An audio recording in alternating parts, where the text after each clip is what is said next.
Hello नमस्कार. रेवती रेसिपीमध्ये तुम्हा सगळ्यांचं स्वागत आहे. आज मी इथे रात्रीच्या जेवणामध्ये काय बनवणार आहे ते तुम्हाला दाखवणार आहे. इथे मी वांगी घेतलेले आहेत पाव किलो. खूप छान अशी ताजी काटेरी वांगी आहेत आणि काटे खूप मोठे आहेत, त्याच्यामुळे मी काटे थोडेसे काढून घेणार आहे. आणि वांग्याचा देठही आपण मध्ये कट करून घेऊयात. आणि वांगा आपण मध्ये उभा आणि आडवा ह्या पद्धतीने चिरून घेणार आहे. वांग व्यवस्थित आपण चेक करायचं, कारण वांगी आतमधून किडकी असतात.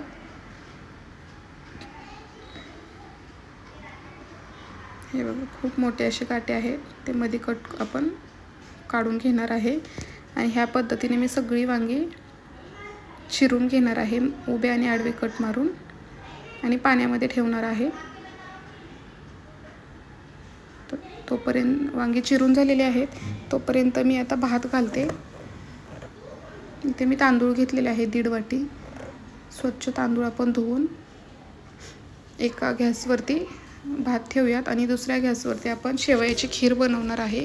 खीर बनवायसाठी मी ते तेल टाकलेलं आहे अर्धी पळी, आणि शेवया आपण तेलामध्ये भाजून घेऊयात. माझ्याकडे तूप नाही आहे, त्याच्यामुळे मी तेलामध्ये शेवया भाजणार आहे. शेवया आपल्या भाजल्या की त्याच्यामध्ये आपण दूध टाकूयात, थोडंसं पाणी टाकायचं आणि छान अशी एक उकळी येऊ द्यायची.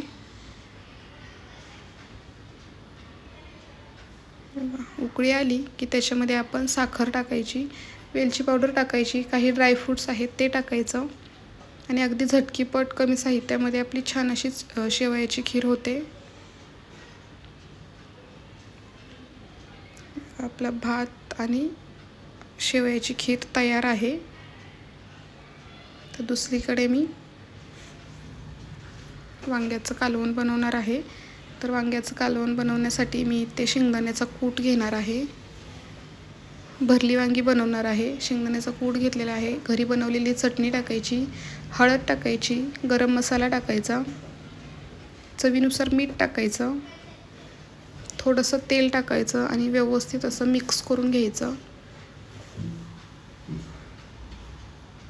आणि जी वांगी आपण पाण्यामध्ये ठेवलेली होती ती बाहेर काढून ठेवलेली आहेत. व्यवस्थित असं मिक्स करून घेऊयात आणि वांग्यामध्ये आपण हा मसाला भरून घेऊयात. सगळ्या वांग्यांमध्ये ह्या पद्धतीने मसाला आपण व्यवस्थित असा भरून घ्यायचा. हे बघा,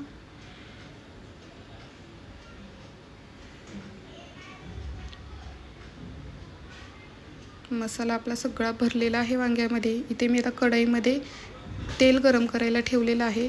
तेल आपलं गरम झालेलं आहे, त्याच्यामध्ये मी जिरं टाकते.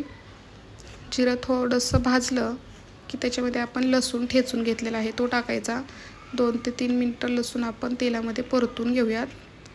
थोडासा कढीपत्ता टाकायचा. कढीपत्ता टाकूयात. कढीपत्ताही थोडासा हलवून घ्यायचा. त्याच्यामध्ये कांदा टाकूयात. व्यवस्थित असं परतून घेऊयात. छान कांदा भाजून झाला की त्याच्यामध्ये आपण टोमॅटो घेतलेला आहे एक बारीक चिरून, तो टाकूयात. आणि टोमॅटो आपण काही जास्त भाजू नाही द्यायचा, अगदी 2 ते 3 मिनिटं फक्त हलवून घेऊयात. त्याच्यामध्ये मी अशी ह्या पद्धतीने वांगी ठेवणार आहे. आणि वांगी लगेच हलवायची नाहीत, आपण एकदम स्लो गॅस ठेवलेला आहे, त्याच्यावर आपण झाकण ठेवूयात. बघा 5 मिनिटं झालेले आहेत. आपण पुन्हा चेक करूयात. खूप छान अशी आपण वांगी परतून घेऊयात व्यवस्थित. आणि कलरही खूप छान असा आलेला आहे. पुन्हा मी 5 मिनिटं झाकण ठेवणार आहे. हे बघा, अगदी आपली वांगी थोडीशी शिजतही आलेली आहेत. आणि ह्याच्यामध्ये मी गरम पाणी इथे एका साईडला ठेवलेलं आहे करायला, कारण मला वांग्याची रस्सा भाजी बनवायची आहे. अजून तुम्ही 5 ते 10 मिनिटं कमी गॅसवरती जर ठेवलं झाकण ठेवून, तर आपली ही सुकी भाजी भरीत टाईप होईल. आणि आपली वांग्याची भाजी झालेली आहे. इथे मी बाजरीची भाकरीही बनवणार आहे. बाजरीची भाकरी किंवा कोणतीही भाकरी करताना पीठ आपलं चांगलं मळायचं. पीठ आपलं चांगलं मळलं की भाकरी आपली खूप छान अशी होते. हे बघा, भाकरी झालेली आहे. इथे मी आता बेसनाची पोळी बनवणार आहे आणि व्हिडिओ चालू करायचा माझ्या लक्षातच नव्हतं, त्याच्यामुळे सगळं राहून गेलं. मी इथं कांदा घेतलेला आहे, बेसन पीठ, कोथिंबीर, ओवा टाकलेला आहे, चटणी, हळद व्यवस्थित असं मिक्स करून घेऊयात आणि पाणी टाकून व्यवस्थित असं आपण कालवून घेऊयात. ह्या पद्धतीने जास्त पातळ नाही करायचं. आणि आपण तव्यामध्ये तेल टाकूयात.